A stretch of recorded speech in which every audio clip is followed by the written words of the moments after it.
Welcome back and thank you for staying with us. Now, schools closed and report cards made their way home.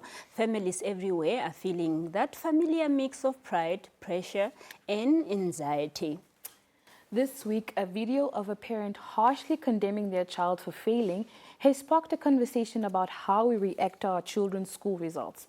Today on Hot Topics, we're unpacking why the way parents respond, whether grades are high or disappointing, can shape a child's confidence, motivation, and emotional well-being long after the ink dries on that report.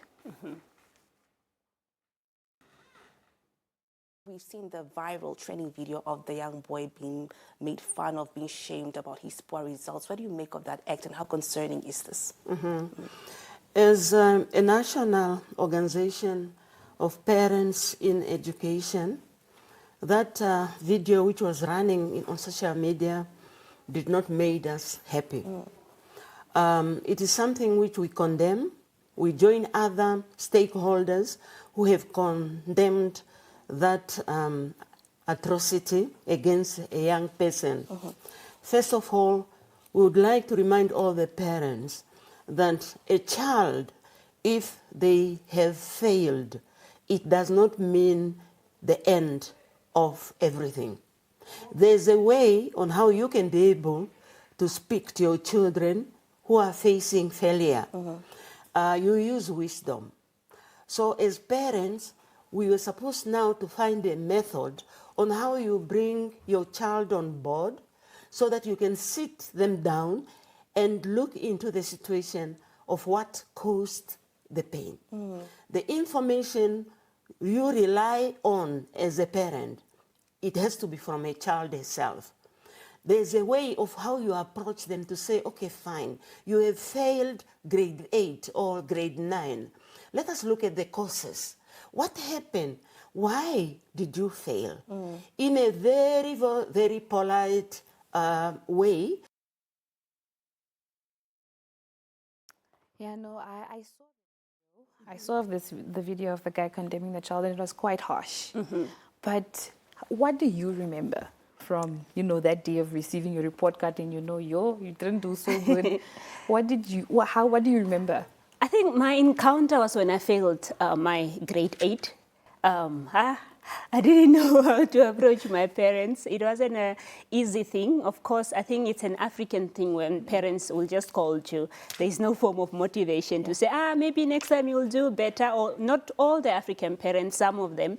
So it's a thing of, scolding you first before any other thing can be said. Other kids are now going to other grades. You are going to repeat and remain in the same grade.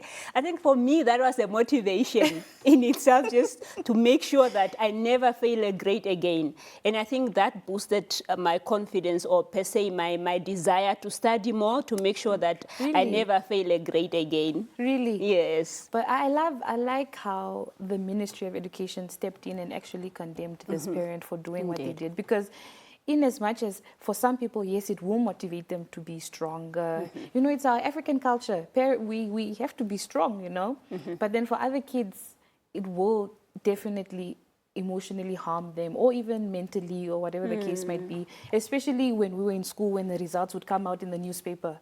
That would be so nerve-wracking, because some kids would even take their lives because of such things. So I'm applauding the ministry for actually stepping in and saying that this is not right. And the video was also removed from social media, I believe. Yes, I tried to look for it and I can't find it as well.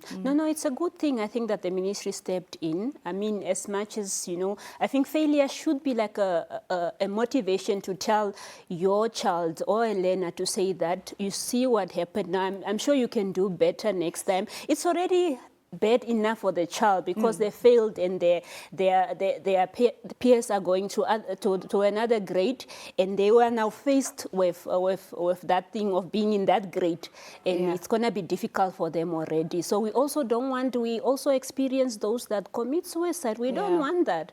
So I think it's a way to also just motivate your child to say that this happened, but please try to do better next time. How can I assist you? Where did we go wrong? You see? And also just maybe maybe find, do you need afternoon classes? Do you need assistance? Yeah. Or what subject are you finding difficult, Yeah. you know, to really tackle? And I like that you pointed that out, because some kids are good academically and some are good with their hands. So Of course. TVET is also a thing. I think parents should also look at their children's strengths. As you sit at home, what is this child good at? And then if they do fail a certain grade or whatever, you do sit down and talk to them and go like, hey, I've seen that you're good at this and this and this. Maybe we could try to do this and that. I think I would say if the government could also look at such things where they see that, okay, this child is good at this, and also implement these TVET subjects in school. Of course. I think that would be Also great as good, well. Yes. Uri, we are running out of time. Let's go to the polls to see. Yes, the polls. Yes. So the first question that we had, we asked the public, of course, their opinion, like we always do. And the first question was, how do you think parents should react to bad results? The first answer, the first option was stay calm and talk it through. Of course. Offer academic support, motivate with consequences. And over 300 people said that offer academic support, and that's also the sentiments that we both share. The second one was, do you think parents should give rewards for good results? Yes, reward encourages effort. No, praise is enough, only sometimes and not sure. And over 400 people said yes, rewards encourage effort. I see here. Yeah. The third one was, which reaction harms children the most? Comparing them to other kids, getting angry or yelling, withholding affection or support, acting like the results don't matter. And of course, many people said comparing them with other kids, which is very, very true, yes. And the last one that we asked was, should schools give parents more guidance on how to handle report cards? Yes, absolutely, maybe, but parents should know already. No, it's unnecessary and not sure. And a lot of people said yes, absolutely. It's good to see that the polls, the higher numbers are towards the positive side Definitely. of everything. Yeah, so that's good. It's good that parents are actually being involved and getting involved in their children's lives. Indeed. Uri, we ran out of time, Yes. but we continue with our topics next week again. Yes. All right. That is all we had for you. That is on Daily Roundup this evening. Join us again next week, same time, same place, from me, Selima Henok, and the rest of the production crew. Have yourself a lovely, lovely weekend, rainy weekend indeed. Good night.